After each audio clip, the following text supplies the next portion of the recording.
What's good, Eagles fans? What's good? This is your guy, Tone DeShields II from Chalk It Up Sports Philly, where no matter if we win or if we lose, we just got to charge it to the game. As I always say, I'm super grateful to you guys for coming and locking in on the content. If you guys new to my content, make sure you like, comment, and subscribe. And if you guys have been loyal to the channel, loyal to the soil from the very beginning, you already know what my heart is. You know how we get down here at Chalk It Up Sports Philly. You know, there's so much to discuss with this season, so much news dropped today. But you guys, I cannot have a live stream. I cannot get into the nitty-gritty unless I brought in some help, my man. Now, you guys already know this guy. This man does his thing in the Eagle content game. My man has over 1,000 subscribers, on his way to 2K. He's one of the hottest guys out here doing it right now. Passionate, analytical, holds the guys accountable.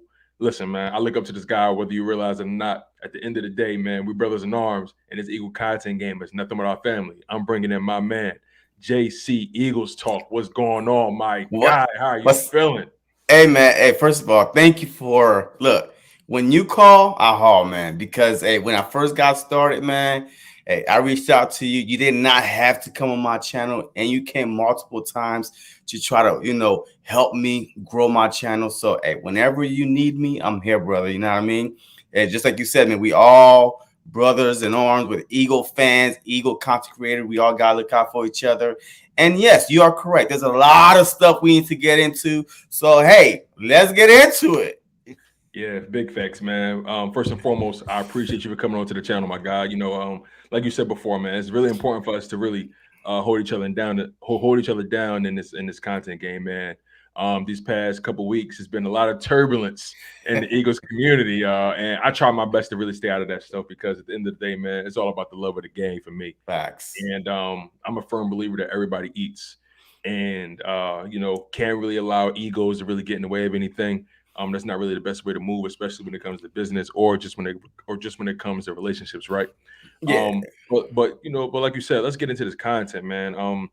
The Eagles Washington game, it's been postponed, and it was postponed because the Washington football team came down with a tremendous amount of COVID cases. I think they had over 20 players and some staff members go into COVID protocol. Am I spot on with that? Yeah, they're about 25 actually. Wow. Yeah. So they had a lot, including their first string quarterback and their second string quarterback. So okay, they literally I saw Kyle Allen. I saw Kyle Allen, and now Tyler Heineke. And I heard he got put on it today. Wow, and I heard they had to sign a guy, just in case. Yeah, they had to sign somebody. I forgot his name, maybe Garrett Gilbert or somebody like that, off the streets. But yeah, I mean, they got hit pretty hard. I'm not gonna lie. I didn't see it coming. They didn't see it coming. But the thing is that we all thought that it came from Montez Sweat. You know what I mean? Because he is the one unvaccinated guy on that team. He was so vocal about not being vaccinated before the season even started. He's still not vaccinated, and then he came down with COVID. But he was on IR though, so he never went back to the facility. But everybody assumed, because we heard the whispers from the Washington football team content creators also and their fans, well, Montez Sweat, he's on the defensive line. He got the rest of the defensive line, and it just spread like wildfire. But it wasn't really him because he hasn't been able to practice because he had COVID after he came off of IR. So he has not been in the facility. So we don't know where it came from.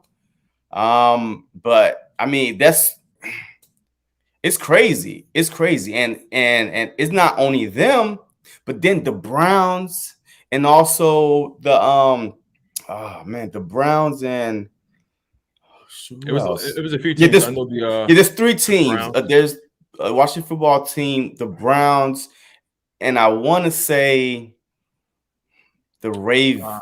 Is it the Ravens? I want to say the Ravens as well because three games in particular got postponed. It was the Eagles Washington game. The Rams. The Rams is the one game, and the Rams and Seahawks and the Rams got rescheduled. So it was Washington, the Browns, and the Rams. Like each one of them was like 18 to 25 players on the COVID list. So I mean, I kind of understand on on one hand why, but I do feel like the NFL is the reason why everybody is going crazy right now, because they came out before the season even started. They said in order to force players to do the right thing and get vaccinated, whatever, regardless if they believe it in it or not.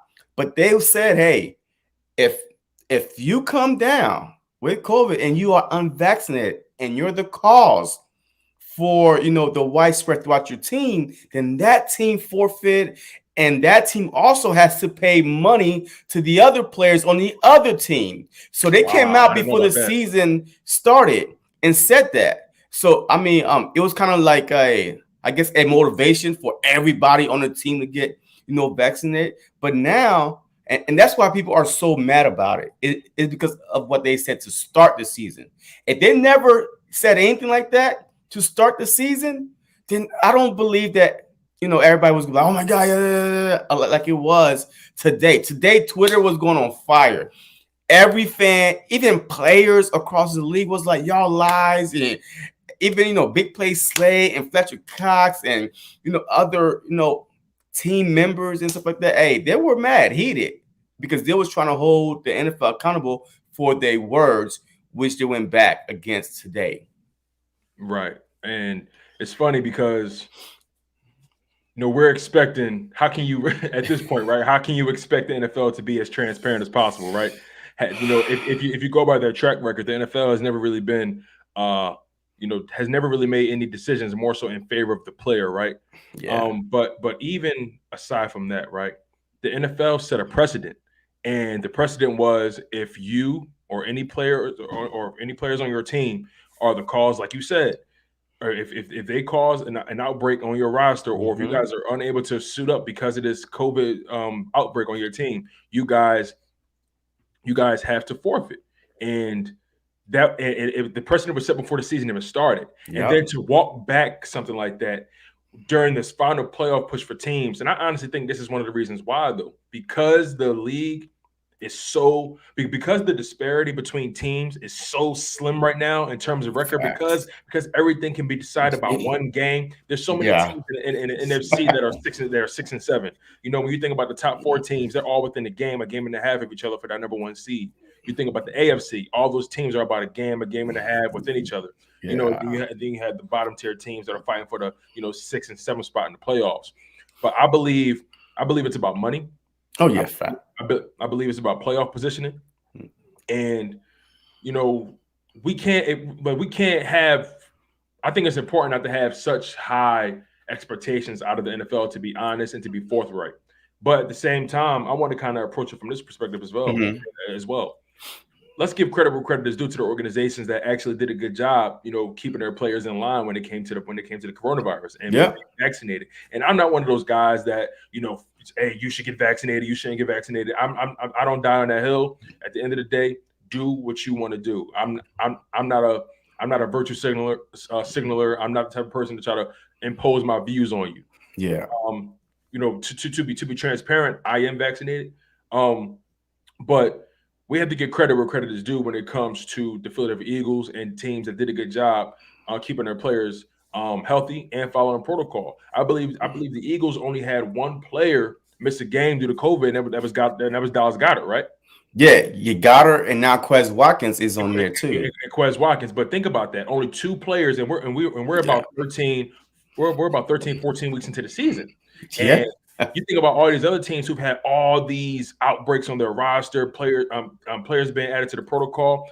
I feel like the Eagles did a great job protecting their players, and Washington clearly did not. And they have to pay the Yeah. price for that. At the end of the day, it's about discipline. We all have a job to do. And look, I don't agree with jobs forcing people to get vaccinated. At the end of the day, I don't believe in forcing anybody to do anything. I'm not a believer in force. You don't really get progress that way.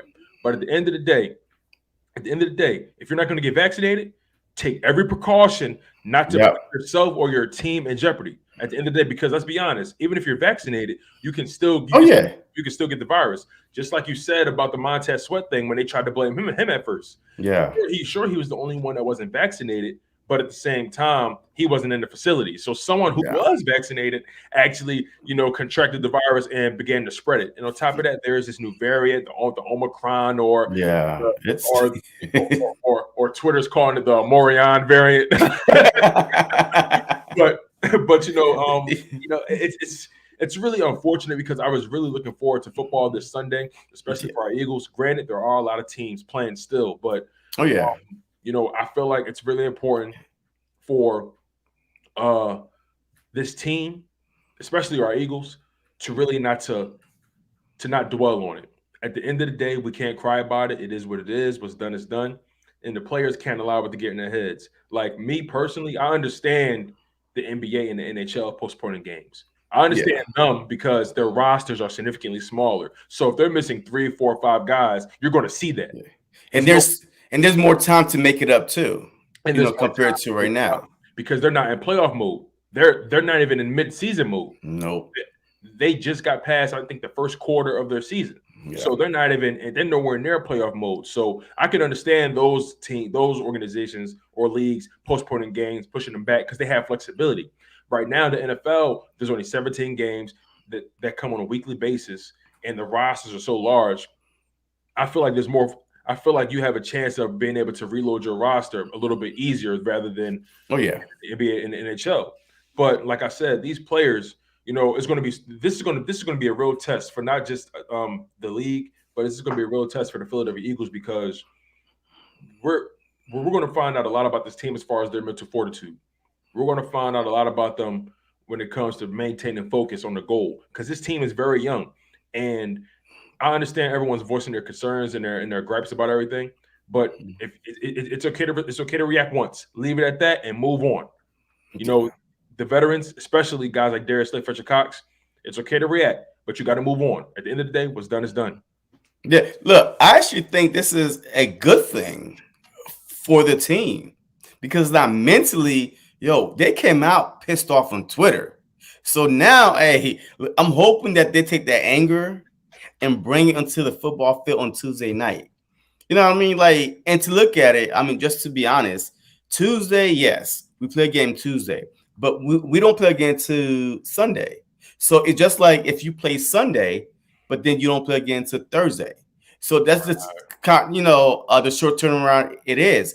And we all coming off a 2-week bye, basically, a 2 weeks off. So yes, it took us 14 weeks to get that bye, but still we had, a couple weeks to heal up, refresh, go through the playbook. Jalen Hurts, he's still nursing the ankle. So maybe, who knows, this extra 48 hours that we have, it might be good for Jalen Hurts. Who knows if the game was played on Sunday compared to Tuesday, if he would be able to play on Sunday, but he could be able to play on Tuesday. So there's a lot of benefit. But like I said, but also look at it this way. If this thing happened to the Philadelphia Eagles, yes, they are vaccinated, but still, boom, somebody got it. Nobody know who. It started just everybody just started getting it. 20, 25 people. Would you not want the NFL to try to do everything they can to give you a fair shot, even though you did the right thing? To give you a fair shot to make it up. You know what I mean? So if the shoe was on the other foot, I mean, we probably would want the same opportunity, to because this is a playoff. Whoever wins this game is in the driver's seat for the 7th seed. I saw a number today. If the Eagles win this game on Tuesday, they have 49% chance to make the playoffs. 49% chance. We lose, it dropped down to 9%. So, I mean, so I do want every opportunity to play. If I was, if the roles were reversed, I would want them to do everything they can and their power, to let our team play. I understand it's frustrating right now.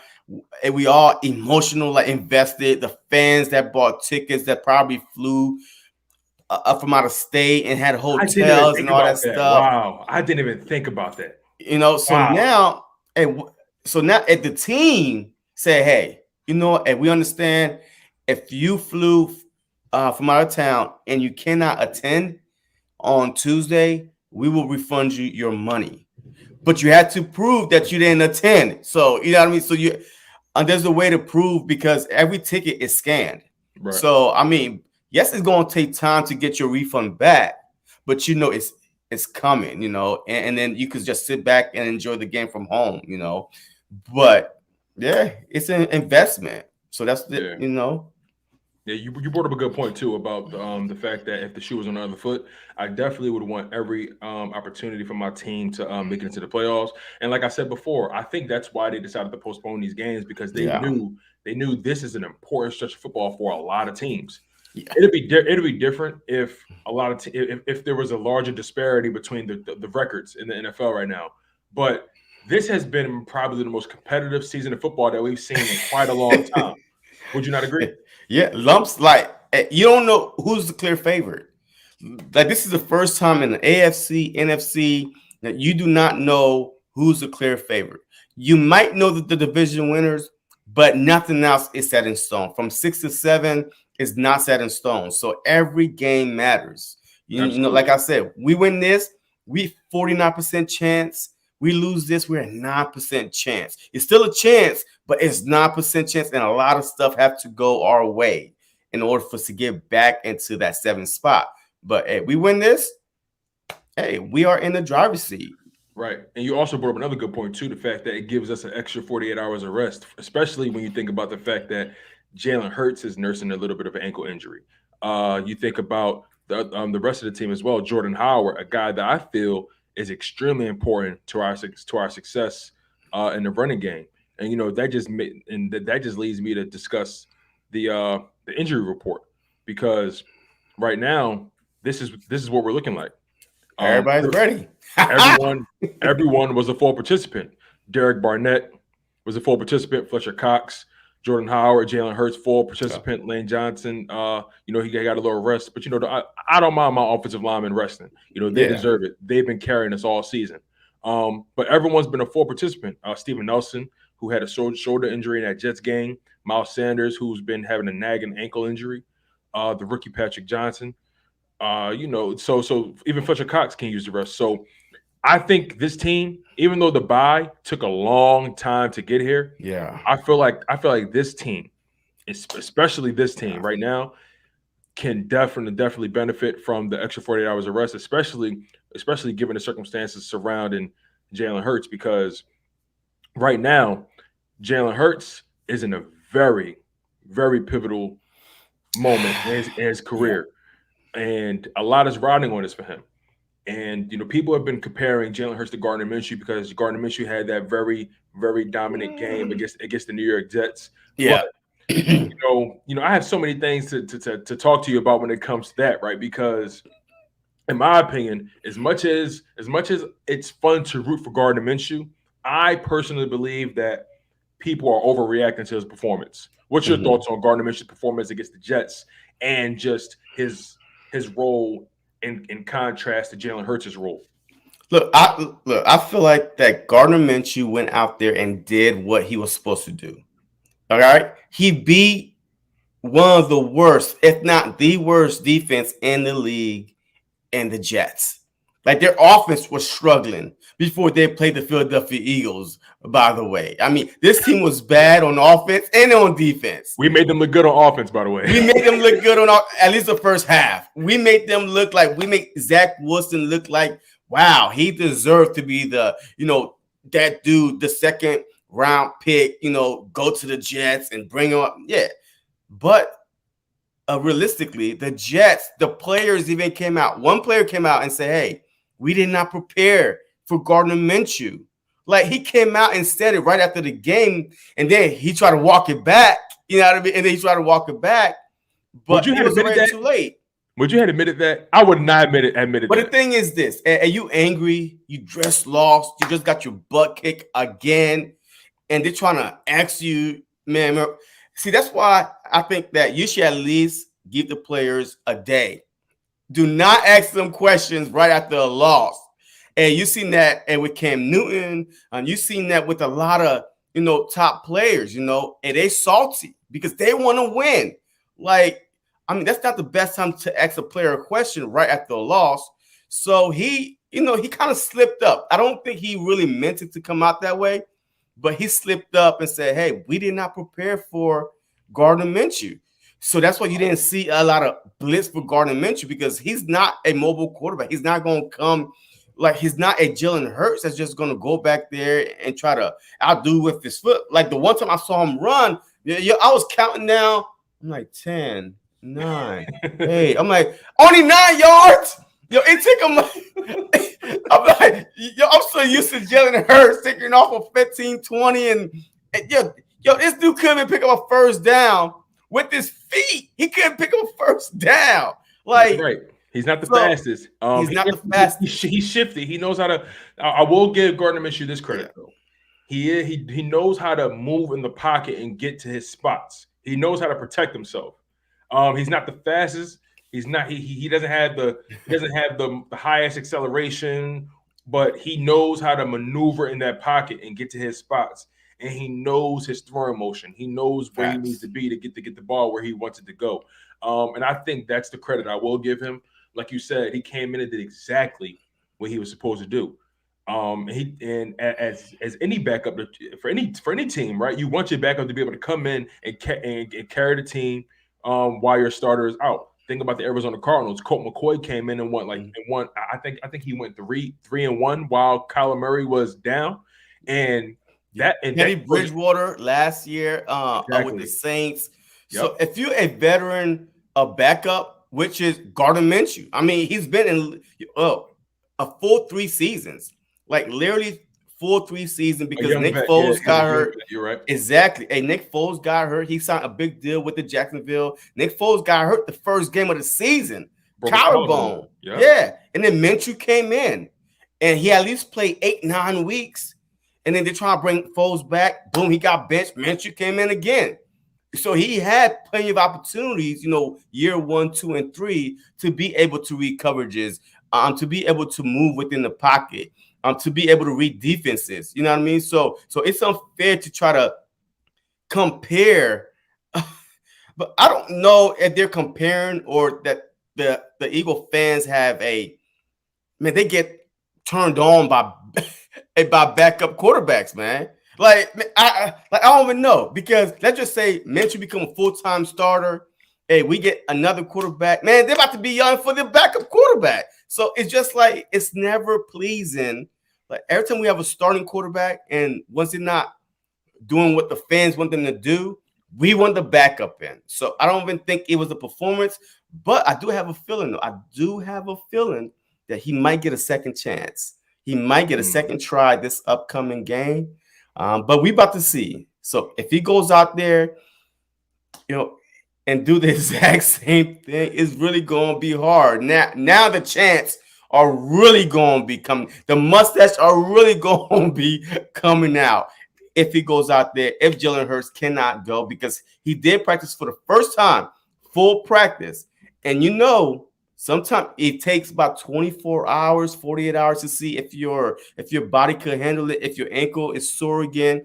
So that's why this game being postponed might be a blessing in disguise, because now we at least, and today's Friday, you can see how he's feeling Saturday night, Sunday morning. Like, oh shoot, right? He has. The game was today, Monday, and then all day Tuesday. Exactly. So I personally, I think Jalen Hurts will get the start, just because of that extra time. Like you said, maybe it was a blessing in disguise for us getting that extra rest, especially for our offensive linemen. Remember, Jason Kelce had a little bit of an injury as well. He's been dealing with a knee injury, his entire career, but he's actually been doing very well as far as treatment and managing his body. But it's kind of been bothering him a little bit this season. He had a couple games where he left a little early, but came back and did his thing. But yeah, for me, I definitely think Jalen Hurts gets to start, especially if he's healthy. Because I feel like as much as people became enamored by Gardner Minshew's performance against the Jets, we can't lose sight of what this season was really about. This season was, in a nutshell, fully about finding out who Jalen Hurts is and how good he can be. As a matter of fact, the playoffs weren't even a thought for us. If we're being completely honest with ourselves. Yep, I saw one of your lives, man. As a matter of fact, a couple of days ago. So I watched one of your YouTube videos, and you said the exact same thing. And you was like, if Jalen Hurts is 80%, you'll play him.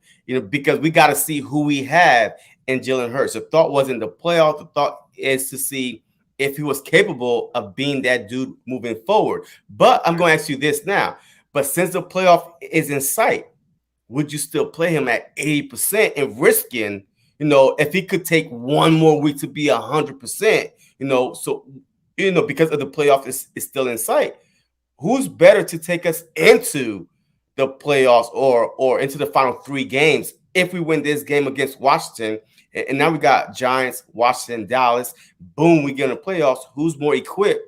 Who would you want to take us into the playoffs? That's a great question, because I was actually going to ask you that question, like who gives us the best chance to make the playoffs, right? But I like how you framed it, especially given the fact that if Jalen Hurts is still dealing with something, I'm going to still say put Jalen Hurts out there, because as much as I would love to make the playoffs, of course, but that we can't get caught up with the fact that we're kind of blessed that this season is as competitive as it is. But we can't get lost in the sauce. Sure, it's fun to get in the playoffs and make some noise, and our offensive line is playing amazing football. We have the best offensive line in football right now, the best running game in football. And I'm a firm believer that if you have the best offensive line in football and you dominate the trenches in time of possession, you can win any game as long as you manage it, right? And as long as you don't turn the ball over, you can win any game, right? Any given Sunday, especially these days. But even if Jalen Hurts was 80%, 85%, I need to find out who he is in that type of situation. I think about quarterbacks like quarterbacks like Aaron Rodgers, who's dealing with a toe injury. Who's going to have to get surgery at some point, but he's negating the surgery.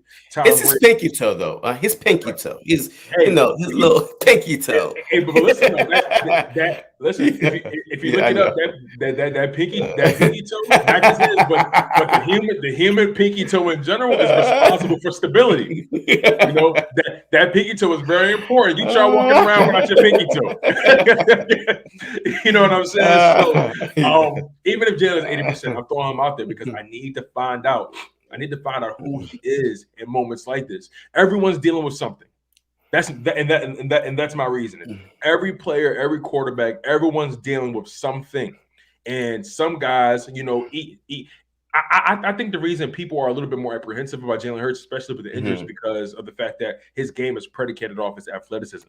That's the reason why I can put him out there, because he needs he's not a Minshew where he could just move, within the pocket and just throw. He needs his legs. He needs his ankles to be, more than 80% in order for him to be Jalen Hurts, or else we're going to see a shell of himself. And now he's like, boo. But he wasn't, he was injured. And his game revolved around his legs. This dude rushed for almost 800 yards, 8 touchdowns this year. So he's the second leading quarterback rusher, our first leading rusher on this team. He has he's the guy that makes this running game go. Yes, last week against the Jets, we still was able to run. But imagine if they had scheme for Minshew. I don't think we would be able to run like that, because then they was going to bring in the blitz a lot more. They was going to try to bring, load up the box a lot more, and try to get to Minshew. So, but here's my retort to that, and then we can transition to another topic. At the end of the day, they came out there, they saw Minshew was out there. Why didn't they make adjustments? You have to make adjustments. It takes nothing to say, oh, this guy's not out there. Okay, you know what? Let's attack him. They saw how hot he was getting. They made no attempt to make an adjustment. It takes nothing to dial up a blitz. You know what I'm saying? That sounds familiar. Jonathan Gannon, right? How many times we lost? He never made in-game adjustments. Right.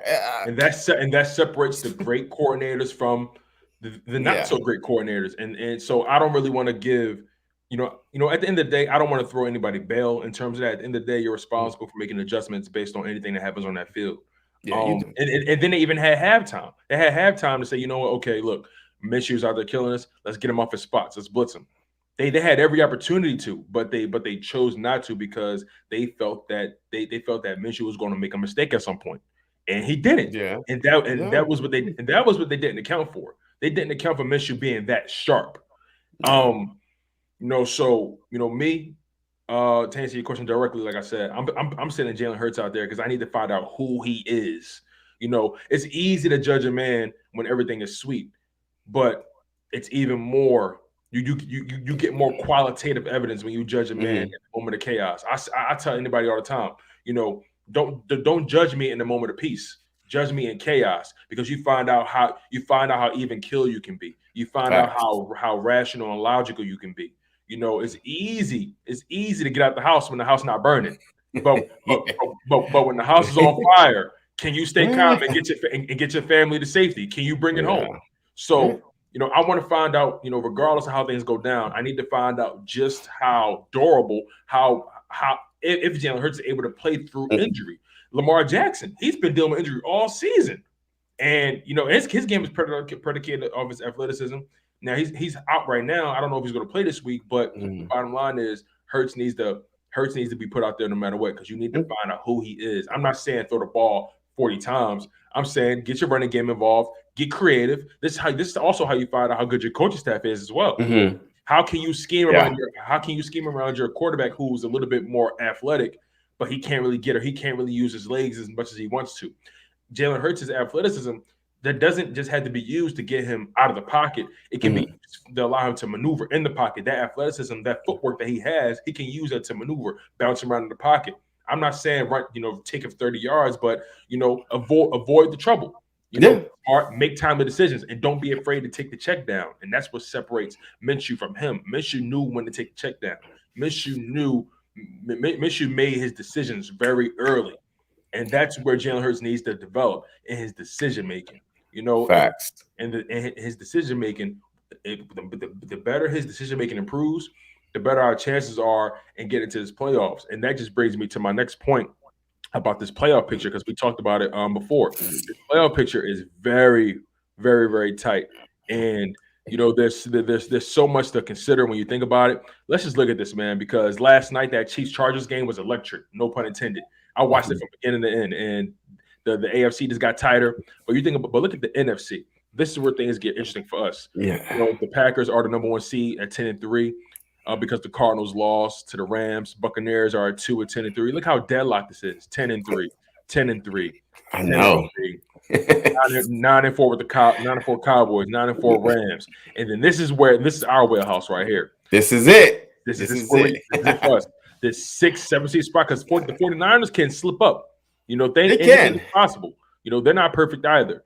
The Vikings, they can slip up. You know what I'm saying? The Vikings play the Packers too, though. You see, the Vikings play the Packers, and I believe they play another hard team in there, either the Rams or they play, 2 hard teams in the middle of that.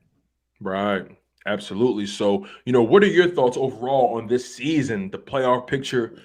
Just what's your overall thoughts on how things have been playing out this season? Because like we talked about, this is one of the most entertaining seasons that we've seen just from a competitive perspective, and that any team can get touched.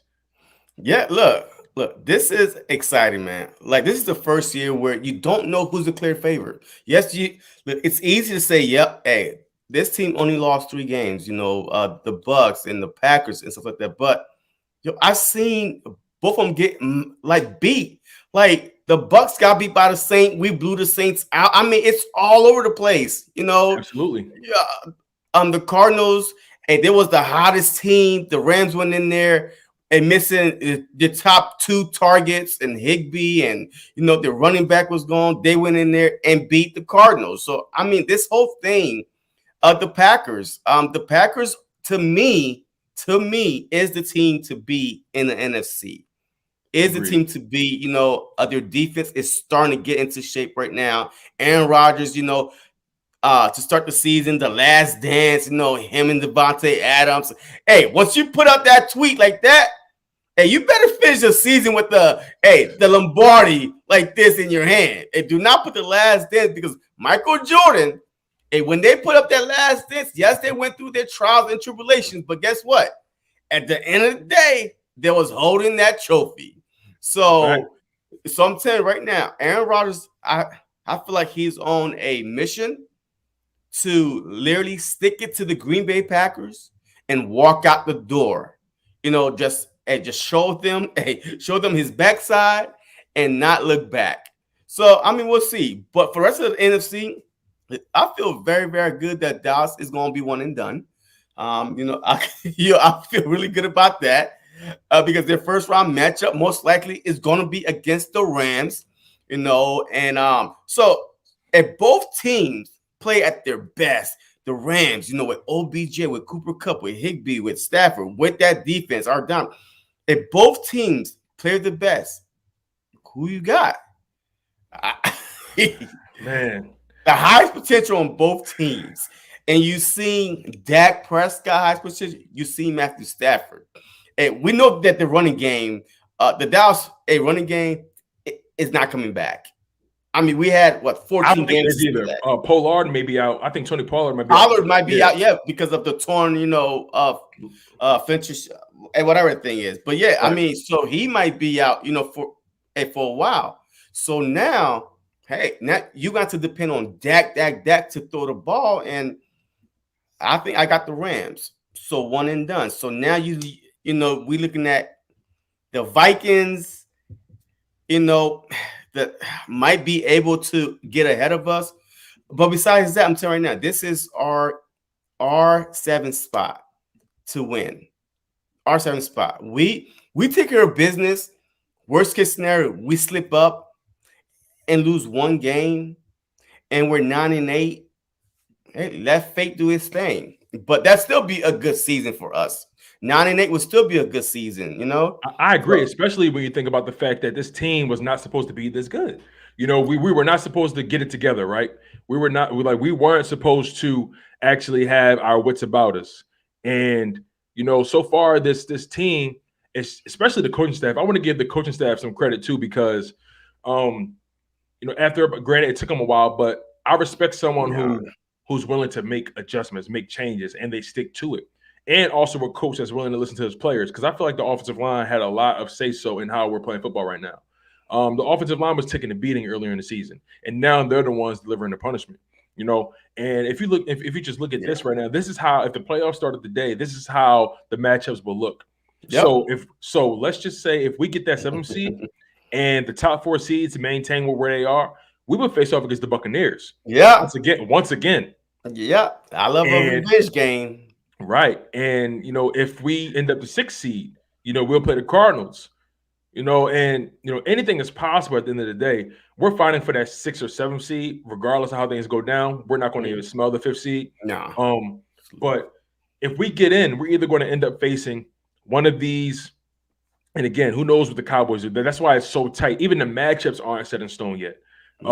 So it's really going to be interesting, man. But the Eagles, they have to find a way to make every game be a playoff game for them. Like this 4-game stretch, it's not only going to help this team and find out where we are from a mental perspective and from a preparation perspective and from a coaching perspective, but it's also going to define Jalen Hurts' career. Would you agree?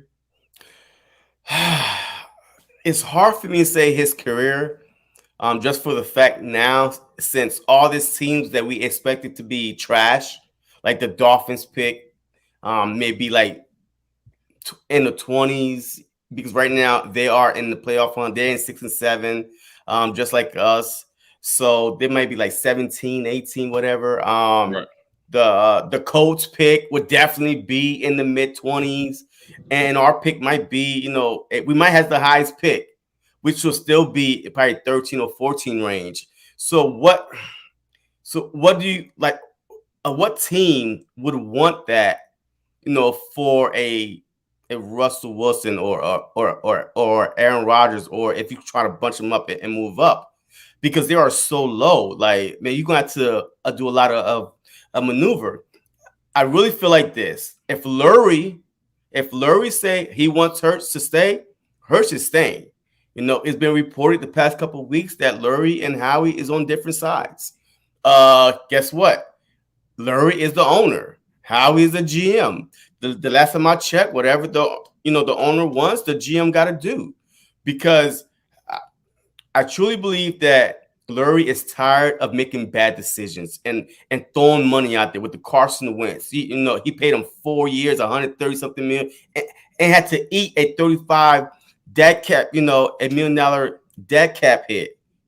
So how would you feel as an owner? And then your GM was like, "Yeah, this is the best decision for us," and you are swallowing money, and now you invest a second round pick, and a year and a half, 2 years later, you're just going to get rid of him. So I really think that Lurie, and he's hearing the fans too, you know what I mean? And he's hearing the chatter and stuff like that. So I really think if Lurie wants Hurts to stay, Hurts is staying, especially with those picks are probably not going to be in all three of them in the top 10 that we thought that we might have, just based on the Miami, the way that they started, Philly started, the Colts started, and we thought that we might have 3 top 10 picks. Now you could do some things. Now, oh man, that Russell Wilson, he's looking juicy. That Deshaun Watson at 3 top 10 picks, that's looking juicy. But now, if you're in the 13s and 20s and stuff like that, I don't think that you could make much. And now you could build around Hurts and see what he has for another year. The worst case scenario, you have a capable backup. If next year just started off rocky, 0-4, okay, make the move then. And if that don't work, guess what? You're going to have a top 10 pick anyway. So now you could try to do whatever you want and try to get another quarterback. Interesting. So I guess that begs the question, has Jalen earned the right to start next year, in your opinion? Yes, he has. It's because of him right now that we even in the hunt. It's because of him right now that our running game is first in the league. And it only took 7 weeks. Ever since that Detroit game to now, it's because of him. He makes that running game go. So now he started being more accurate. Guess what? He's bulletproof. He could run, and he could, just become a little bit and more accurate every year. And we're not asking you to take, hey, right now, if your completion percentage is 50 next year, and just go to 60. You know what I mean? Because that could win you a couple more games, And look how we started this year. Throwing like 30, 40 times a game. So imagine if we only started this year running the ball, building his confidence up. I'm so glad you're going in that direction, because that's my next question for you. Has the organization given Hurts a fair shot at developing? Because, like you said, we started this season throwing, trying to fit a square peg in a round hole, trying to turn this guy into something he wasn't, instead of realizing what he does well and then trying to build him from that point forward. But it seems like they just had a framework or an idea, and they just said, all right, this is what we want you to do, sink or swim. No, it's not just about this player, it's about this team. You need to find a way to get, unless your goal was not to develop this young man. And that's my question for you. Has the organization given her a fair shot at development? Well, I feel like I just feel like that the first 8 weeks, no, they did not. Because I feel like that Nick Sirianni, he was trying to do too much. He was trying to do too much. I feel like just based off that first game, he threw very well. We blew the heck out of the Falcons. Now it was, oh my God, well, hey, let's open up the playbook a little bit more. Let's just start throwing it a little bit more. I mean, they didn't know when to call the right game plan, who they were playing. Even Nick Sirianni even said it himself against the Cowboys game. People was like, why didn't you run the ball? He was like, well, we couldn't stop their deep their offense. He said I felt like we had to go. He said I felt like we had to keep up with them. Exactly. See, too early. It was too early in the game. He was trying to keep up with them. You're right. Yeah. Right. So I feel like that he was not set up for success. But did you know, since the Detroit game and right up to the Giants game, because after the Giants game, just things went south. So for a whole 6 weeks span, he was the number 1 quarterback, like in the league, in passer rating, in rushing. I mean, he was efficient. So he was doing his thing. I think the Denver Broncos, he shredded him. I think he was like 11 for 13, almost at halftime. I mean, he was dealing. So he could do it. He just needs to have his confidence, And we saw exactly when when Goddard got hurt, he got a concuss. Hurts stepped up into the pocket. He threw Goddard a 20, 30-yard bomb. And then, it's unfortunate when Goddard went down, he got hit. But you saw the maturity, him working in the pocket, stepping up, stepping to the side, throwing it. He didn't take off and run. So that's what we need to see more of, But to start, no. But the past 6 weeks before the Giants game, yes, they started running the ball. They started, using Devontae Smith and Quez Watkins and Dallas Goedert. That's when this offense just started clicking. Wow, yeah, I would agree with you 150% on that. The first several weeks they were just trying to run their offense, and then they realized that, okay, who are we really? They realized that, okay, we have the best offensive line in football. We need to start playing like it. We have a bunch of guys who are capable of being electric in the running game. We should start acting like that. We have a quarterback who's dynamic enough to get things done with his legs and make timely throws. If we continue to develop him, let's lean more into that. And I just felt like, we were getting too caught up on making it sexy, trying to have this Chargers-esque, this LA Rams-esque, Kansas City Chiefs-esque, sexy offense. And, I think that's the problem with this new NFL right now. They believe everything needs to be sexy. They believe in passing to set up the run. A lot of these teams believe in passing early and often, and to get a lead and then run the ball in the second half. And I'm not a proponent of that. I'm a firm believer in smashing my football. I'm a firm believer in punching somebody in the mouth and making them feel it and making them come back for more. You know what I'm saying? I'm a firm believer in making somebody. I'm a firm believer in making somebody tap out into submission. I want you to feel me. I want you to smell me. I want you to hear me. You know what I'm saying? I'm a firm believer in that. Like Marshawn Lynch said, you just what he said? He said, run through a motherfucker face and you ain't got to worry about him no more. You know what I'm saying? A lot of teams can't take that. No.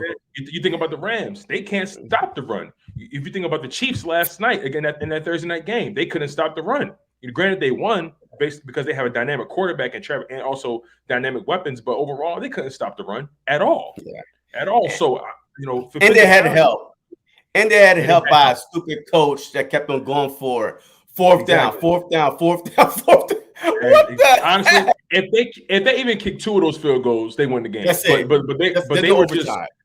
I feel like people get caught up, and I know we're kind of veering off a little bit, but I feel like people get caught up in the Kansas City Chiefs mystique, and they feel like, oh my God, we have to score. Nick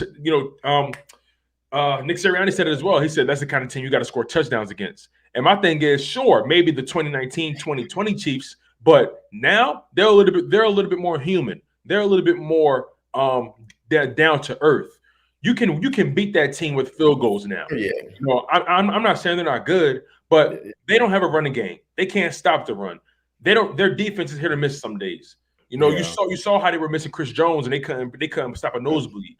So you can beat that team with field goals. I feel like people get caught up in that mystique, but I digress. We talked about Jalen Hurts and this organization giving him a fair shot to develop, and I'm of the mindset of you got this young man on a rookie deal. There's no need for you to rush to try to, go after these big name quarterbacks. But I'm also for 2 more years.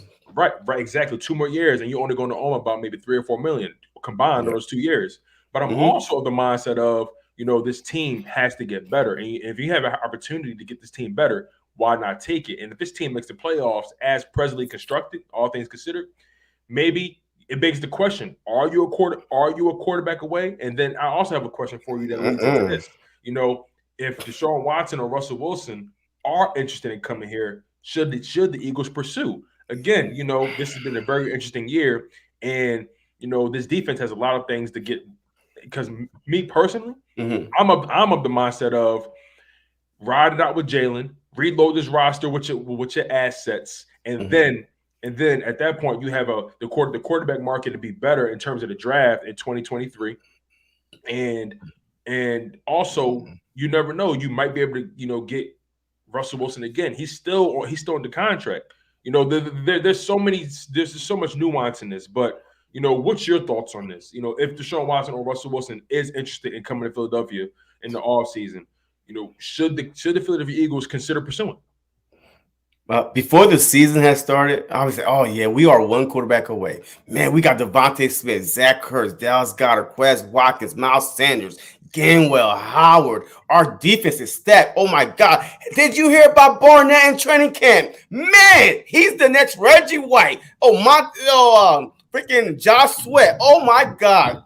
Hargrave, first time going into the season healthy, and Cox, they're all looking good. Oh my God. Big play Slay, you there? Yup. Steven Nelson. Woo, our defense gonna be shut down. Our safety, Anthony Harris, $5 million. Oh my God, we got to steal. McLeod about to come back. You know what? Bump that. Wallace, you can fill it until he come back. And then the season started. And then we start seeing that we was not one quarterback away. We had a lot of holes on defense, especially at the linebacker. We had to get rid of a guy, Eric Wilson, because that we signed free agency because he couldn't hack it. He's not what we thought he was, and in Minnesota. So I feel like that we are a linebacker away, a defensive end away, a cornerback away, a safety away, and then a quarterback away. But quarterback is my fifth concern. It's not my first, second, third, fourth. You fix that defense, you could win a Super Bowl with the offense you have. And you put up points. That's the interesting thing about this team. Not because you're wrong, but this team is capable of putting up points. We've seen it. I believe out of all 13 contests or out of all our games, we put up 30 points or more in about 6 or 7 of our games. So as this team is presently constructed, and I want to give credit to Nick Sirianni as well, this he has been able to scheme this team for 30 points or more on multiple occasions as they're presently constructed. So you may be onto something. The fact that this team, and of course we should add. I think we should add another piece on offense, but that's neither here nor there. Fact. If you fix the defense, then hey, this record, we could easily be what, not like 10, 7 and like 10 wins, man. 10 like wins, for real. It's really simple to me. So another topic I'm gonna get into because I know you got a lot going on, my brother. I just got a few more topics I want to touch base with you on since you're talking about rebuilding this team and taking advantage of Jalen Hurts' contract. How should the Eagles attack the upcoming 2022 NFL draft? And on top of that, do we trust Howard to make the right decisions? Because, like you said, quarterback is our 5th and 6th concern, in my humble opinion. I feel like our dominant needs are linebacker, edge rusher, offensive line, safety, and corner. What are your thoughts on this? Yeah, look, my first need is linebacker, man. We need a linebacker. We need a linebacker. Because if you have a good, decent linebacker that could rush, that could play the edge. Hey, I'm not going to say a Michael Parsons because there's not going to be another Michael Parsons out there. All right. But we just need a linebacker, a big body, run stuff, meet the guys in the hole, be aggressive. We definitely need that linebacker. That would be my first pick, in the next year draft. My second pick will be an edge rusher. We know that Barnett, even though he stole $10 million this year, I don't think he's coming back. So we definitely need to replace him. So, hey, why not get a first-round talent to replace him, at the edge? But the third-round pick, I would trade. I would trade out. I would collect another first for next year and a second. If you want to come in the first round, or if you're a team, they don't have a first-round pick, let's just say the Rams, they don't have a first-round pick. If you want this third first-round pick, because remember, all these first rounds have to get paid down the road. So it's as sexy as it sounds. Oh my God, we got 3 first-round pick. We got to pay them. Yeah, I don't think we're going to use all 3 of them. Yeah, no. I'll be honest. I think there's a strong chance we use one of them and maybe package the 2 to have them roll over to the following year. Yeah. I honestly don't see us drafting 3 first rounders because, like you said, we have to pay those guys. Yeah. I definitely probably see us getting 2 though. I really think that because we need talent. So I really think that the first 2 draft picks, linebacker, defensive end, you get rid of the third for a first next year. That's what I'm saying. So if Jalen Hurts don't work out next season, you still got possibly 2 or 3 first round pick the following year if you could hustle somebody to jump back into the first round to get the piece that they need. So I would definitely do that at the upcoming draft. I would just build the defense. And look, don't forget, we got money in free agency. We had to have money. So I would definitely add a veteran wide receiver. Maybe go after a Allen Robinson. How much is he going to cost? Or a Chris Godwin. How much is he going to cost? But we do have money to at least kind of break the bank to help a Jalen Hurts out, a Devontae Smith, a Goddard, and Quez. Rager, man, I don't know. But, but if you had that veteran wide receiver like Allen, or Godwin with Smith and Goddard and Hurts and Sanders, you good. And you draft right, with your linebacker and your defensive end, and then maybe your second round pick is a corner, or you build McPherson up to take over Nelson, because Nelson is gone next year. He was only signed for 1 year. Yeah, no, I'm with you on that. I don't believe Nelson comes back. We have to ask ourselves, as easy as it sounds, right? We have to ask ourselves, do we trust Howie? And then we also have to ask ourselves, should we give him credit for putting us in this favorable position? Because, like you said, we're going to be in a great situation next year. Yeah, we're going to be. I think we're going to be about 50 million under the cap. That's around about 60 plus. Wow, that's even better. We're also going to have a tremendous amount of assets, and flexibility. And then we have this offensive line as it's presently constructed. And we always invest in our offensive line in the draft. That's the one thing I can give Howie credit for. He knows that you have to build a team from the inside out, and he always refills the trenches every draft. He never goes a draft about drafting an offensive lineman or a defensive lineman, and I had to give him credit for that. But I'm always going to pay close attention to Howie's decision making. He has fallen into a good situation though, given the fact that he's paying the right guys like Dallas Goedert, Jordan Mailata, who was a steal. Yeah. Goddard was a steal. Josh Sweat, I'm still waiting to see if he's deserving of that money. Who else did he pay? Avonte Maddox, who's having a very good year. I feel like he's having an underrated good year. Mariota. Yep.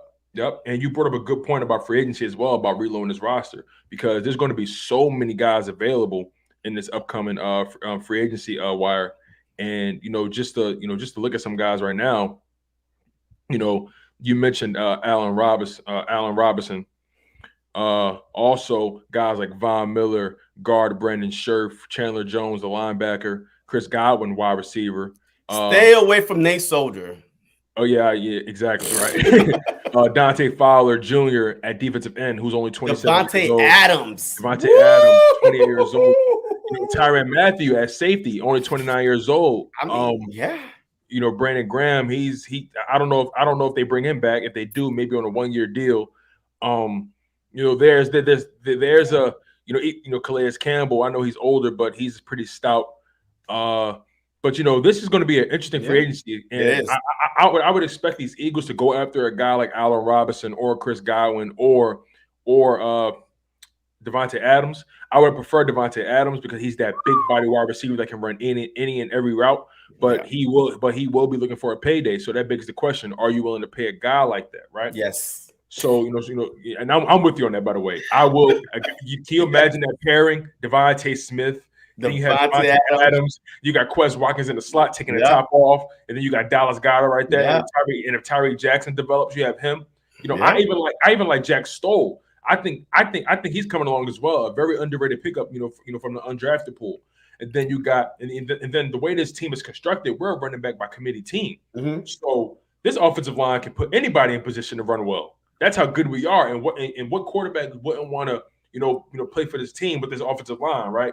And exactly. So we just have to continue to develop, Jalen Hurts. And I feel like that's the problem right now. We need to be a little bit more patient and develop this guy, see how good he can be, because it would kill my spirit to see him lead his team and then he develops into a legit perennial Pro Bowler. It would kill my spirit, my man. Yeah, look, I feel you, man. Hey, I think that we are in a good spot. Do I trust Howie with with top 10 picks? No, I do not. But he has proven to do very well in the later bottom half of the first round. So it seemed like to Very good me, point. Because top 10 picks leaves a lot of room for mistakes. It yeah. is.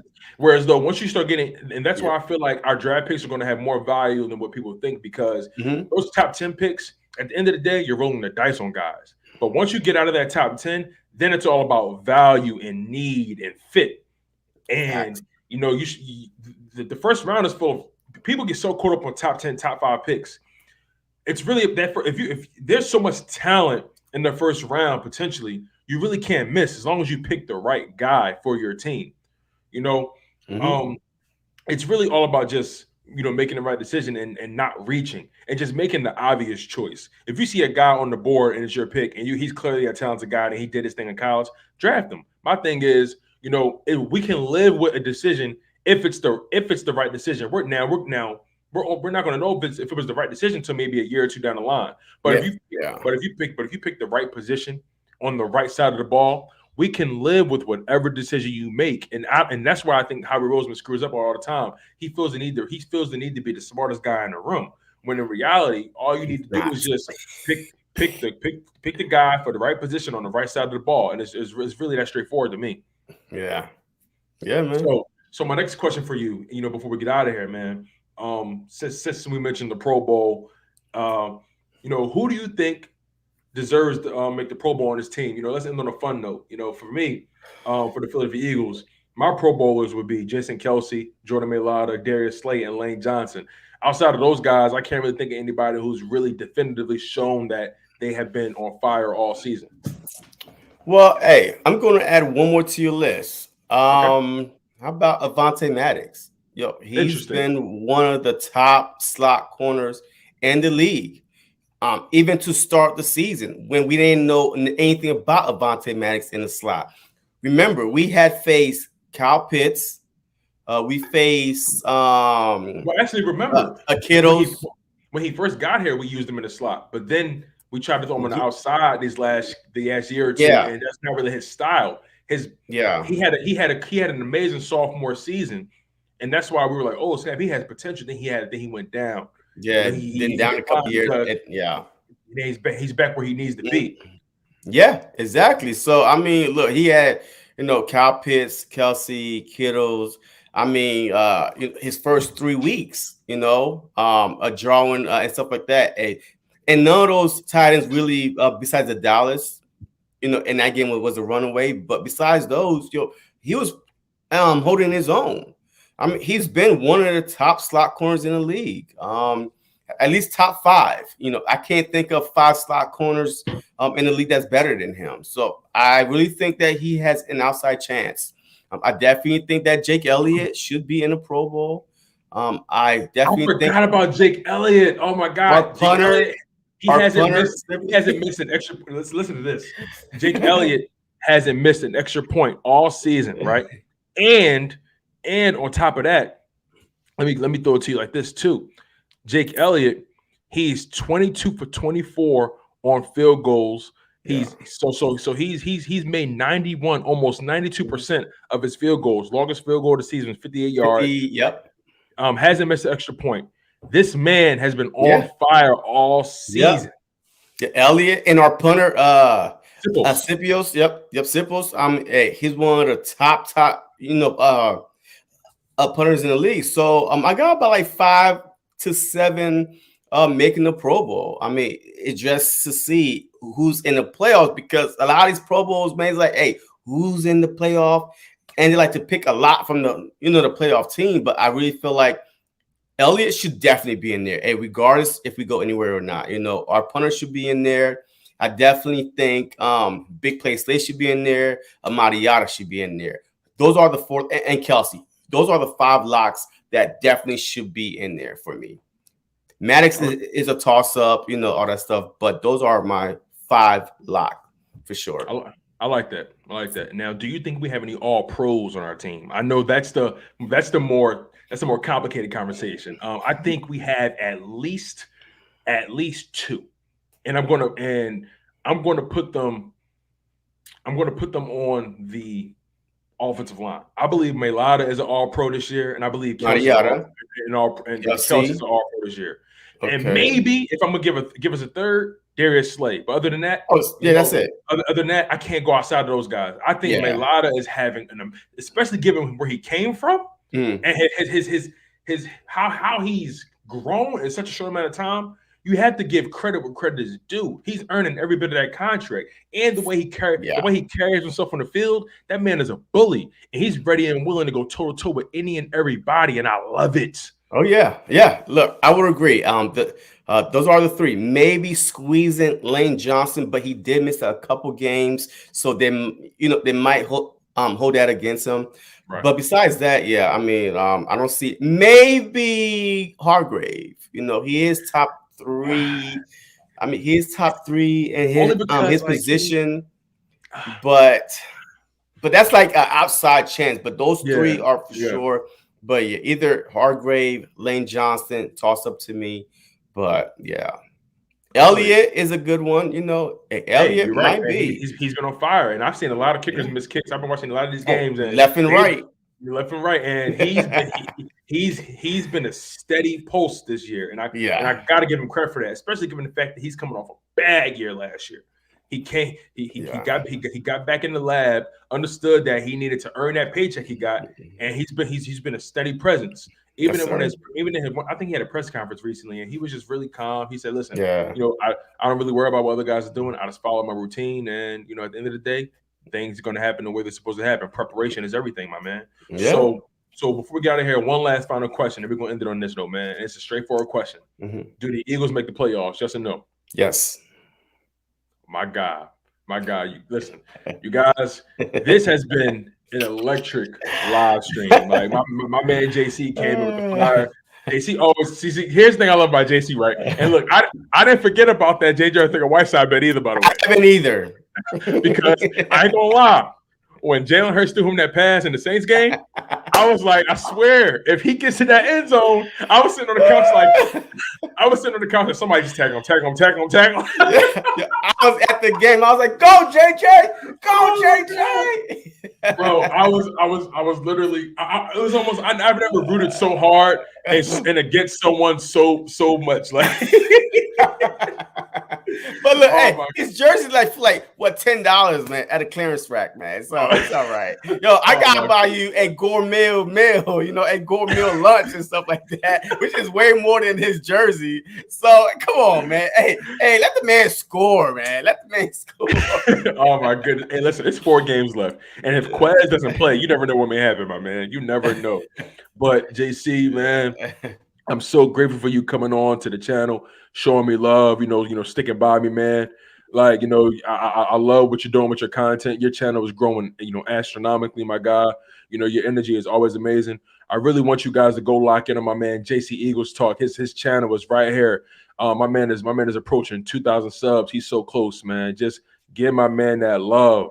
Go appreciate it. Go lock in. Go subscribe. He gives you energy. He gives you an amazing analysis. He gives you passion. He's also just a humble guy, a wholesome guy. He loves his Eagles just like me. He's from the East Coast like myself. My man's holding it down in Jersey. He is a Brooklyn Nets fan, but I digress. But New Jersey Nets, man. New Jersey. Yo, I would never say Brooklyn is it. New Jersey Nets, man. Yo, I have to stay home, man. I have to stay home.